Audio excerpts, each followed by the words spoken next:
Bonjour à toutes et à tous les fratés, j'espère que vous allez bien pour cette nouvelle vidéo. On se retrouve pour le résumé complet de la première étape du Tour d'Italie 2025. Départ inédit en Albanie, 3 jours de course en Albanie, vendredi, samedi, dimanche. Je vous rappelle que le départ a été donné vendredi, donc une journée avant l'habitude départ du samedi.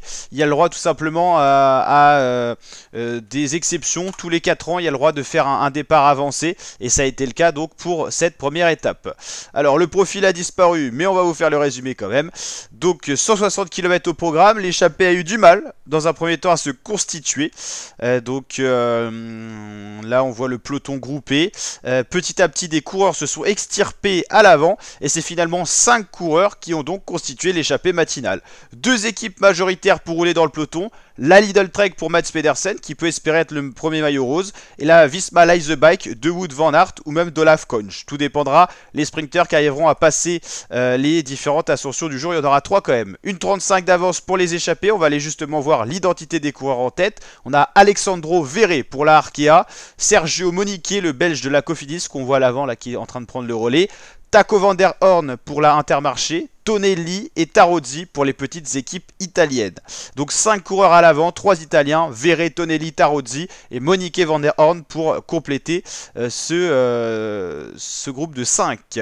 L'écart montre très peu, le peloton des sprinteurs verrouille, on est à 1,54 à 130 km de l'arrivée, ça fait pas beaucoup. Là on a l'interview de Bozzato qui espère pouvoir peut-être jouer un rôle dans le final, il a une bonne pointe de vitesse, on sait qu'il y aura pas mal de gros sprinters, les gros gabarits qui devront être lâchés, donc ça donne une possibilité pour les punchers ou les punchers sprinters.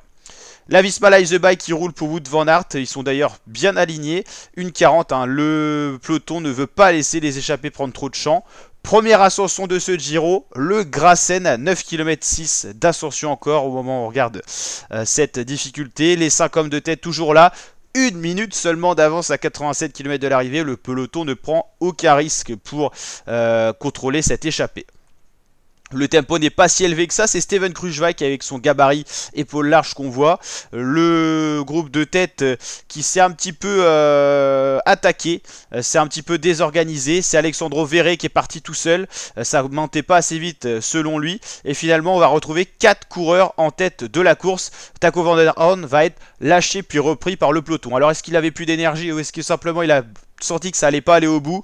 Les deux possibilités peuvent être incluses. Donc on n'a plus que 4 coureurs, Taco van der Horn en moins et donc 3 Italiens et Sergio Moniquet pour ce premier passage d'ailleurs sur la ligne d'arrivée qui va bientôt avoir lieu. C'est une boucle de 22 km, donc les coureurs vont repérer une première fois la ligne d'arrivée. C'est pas encore maintenant, mais en tout cas première ascension validée. Deuxième ascension, ça va arriver, les trains commencent à se constituer et on n'a plus d'échappée. L'échappée a été reprise, vous l'aviez compris, le peloton n'a pris aucun risque. Ça commence avec un écrémage dans le peloton, gros tempo de la Lidl Trek qui a une très belle équipe, hein. Giulio Ciccone en montagne et Mads Pedersen pour jouer un peu sur tous les terrains. Voici d'ailleurs l'effectif: Ciccone, Mosca, Hull, Pedersen, Conrad qui grimpe bien aussi, Vacek, Craig Anderson et Verona. C'est un peu pour jouer sur tous les terrains. Ciccone la montagne, Mads Pedersen tout ce qui est sprint en boss et tout ça, Patrick Conrad la montagne, Craig Anderson qui a une bonne pointe de vitesse aussi, mais c'est bien Mads Pedersen qui est protégé aujourd'hui. On est dans la deuxième ascension du jour et c'est Sam Bennett, premier sprinter à sauter, gros gabarit, hein, c'est difficile pour passer les côtes. Olaf Koch, il saute également, ça sera donc tout pour Wout van Aert pour la Visma Leise the Bike. Pas mal de sprinters décrochés et Primoz Roglic, un des favoris du Giro. Aux avant-postes, on ne prend aucun risque, la Boransgreux bien représenté, bien autour de Primoz Roglic, le Slovène de 35 ans tout de même, hein. Il est plus tout jeune Roglic, il va pas pouvoir gagner encore beaucoup de grands tours, donc ce Giro peut être une opportunité en l'absence de Pogacar et Vingegaard, ou même Evenepoel, hein, les 3 fantastiques qui ne sont pas sur cette édition. 24 km, c'est le premier passage d'ailleurs sur la ligne d'arrivée. Une très belle vue de la ville de Tirana en Albanie.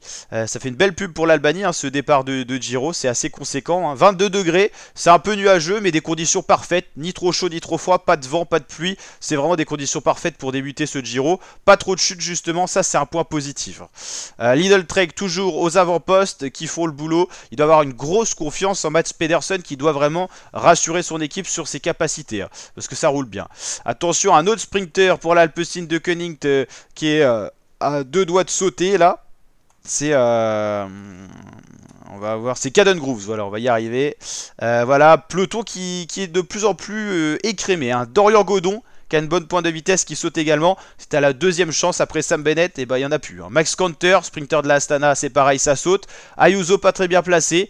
Et la Lidl Trek qui roule très très fort sous l'impulso de Giulio Ciccone. Ils ont carrément mis le sprinter à rouler. Laborade, Primoz Roglic, l'Armada est bien autour de Roglic. Il y a quand même Jane Lee, ancien vainqueur du Giro, qui est quand même équipier de Roglic, donc c'est pas rien. Plus surprenant, Arensman, grimpeur et leader autour de Bernal, lâché pour la Ineos. Des grimpeurs qui commencent à sauter, c'est à cause du tempo de Giulio Ciccone. On voit le vent, c'est très bien schématisé. 15 km/h de face, ça peut dissuader les attaques. Et d'ailleurs, il n'y a pas d'attaque dans cette dernière montée de la journée. Ciccone envoie un tempo tellement énorme que ça dissuade toute attaque. Il n'y a plus de côte, il n'y a plus qu'une descente. Et on voit le peloton qui ne contient plus que 40 éléments, je dirais. Les points ont été pris par Ciccone, Pedersen, Vacek et Jane Lee en haut de la difficulté. Ça s'est pas disputé, hein, ça s'est fait naturellement. Attention, première chute de ce Giro, une chute importante. Miguel Landa complètement assommé sur le trottoir. Là, on a tout simplement deux autres coureurs debout. Jevine pour la UAE qui s'est relevé, ça c'est plutôt bien. Hein. Le réflexe d'un coureur pour savoir si ça va ou pas, c'est dès que tu te lèves et que tu cherches à repartir, c'est que ça doit aller normalement. Et dès que tu restes par terre, bah, c'est là qu'on craint le pire. Pour la Soudal Quick-Step, c'est Miguel Landa qui était leader sur ce Giro et prévu équipier d'Evenepoel sur le Tour de France. Sa saison va peut-être s'arrêter précocement avec une grosse chute dans ce virage qui est survenu. Miguel Landa à terre, c'est un des coureurs les plus touchés. Il faut savoir qu'il y a d'autres groupes qui sont arrivés, des groupes de retardés, et ça a rechuté sur ces coureurs-là. Et c'est ce qui a causé vraiment la chute notamment de Geoffrey Bouchard. Donc des coureurs très touchés. Tous ceux qui sont passés de l'autre côté des balustrades et sous les trottoirs ont vraiment été touchés. La course continue, mais on a encore moins de coureurs devant. Parmi les coureurs dans ce groupe là, on a Roglic, Bardet, Gaudu, on a tout le monde, Mats Pedersen, Van Aert pour le duel attendu pour le premier maillot rose. Et c'est la Red Bull Bora qui roule hein, pour Roglic. On veut le mettre dans les meilleures positions. On a vu qu'il y a des chutes, on veut tout éviter du côté de la Bora et c'est bien vu. Il y a un sprint en petit comité avec des états de forme un peu plus fatigués au bout de 160 km. On peut avoir le droit à des surprises. Dernière ligne droite, le premier maillot rose va être attribué et le sprint est lancé de manière très propre pour les Lidl Trek. Ils ont fait course parfaite. Mats Pedersen qui déboule avec dans la roue Wout van Aert. Pedersen, Van Aert, c'est le duel attendu. Et bah tout simplement le premier maillot rose de ce Tour d'Italie sera pour Mats Pedersen. On voit les Lidl Trek qui célèbrent. Ça s'est joué à pas grand chose, mais victoire de Mats Pedersen qui sera donc le premier maillot rose. Voilà la photo finish. Une roue d'écart, il n'y a pas eu photo au final. Mats Pedersen, leader de ce Tour d'Italie, et il rentre dans le cercle fermé des coureurs qui ont gagné des étapes sur les 3 grands tours. Groupe de retardés, c'est le groupe Derek G qui va prendre quand même 1 minute dans le vent, et le groupe Tim Arensman un peu plus loin. Classement de l'étape, Mats Pedersen l'emporte devant Wout van Aert. Orluis Olar, petit sprinter de la Movistar, fait un beau résultat. Premier italien Francesco Busato. Thomas Pidcock 5ème, il aura joué le sprint. Diego Ulissi toujours bien figurant 6ème. Richard Carapaz leader 7ème. Max Poul 8ème qui a été protégé par Bardet. Nicolas Conchi 9ème et Davide Pigonzoli 10ème. Donc voilà pour cette première arrivée du Giro. On va aller voir si on a des classements un peu plus complets. Le site qui est un peu bugué, mais est-ce qu'on va avoir enfin le droit au classement ? Alors, on va aller checker tout ça. Est-ce qu'on va avoir le droit au classement?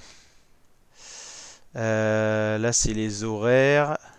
Classement étape 1 de Giro. Mais tous les jours, on se retrouvera pour les résumés d'étapes. Vous inquiétez pas, on sera là. Hop.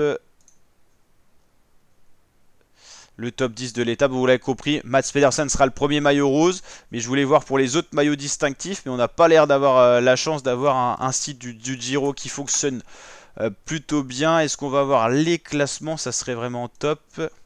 Et ben on fera ça dans une autre vidéo, mais en tout cas on se retrouve tous les soirs pour les résumés complets et les présentations d'étapes. Avant chacune des étapes, la présentation de l'étape 2 on la sort ce soir. Allez, n'hésitez pas à liker, partager, vous abonner. Ciao les fratés, portez-vous bien.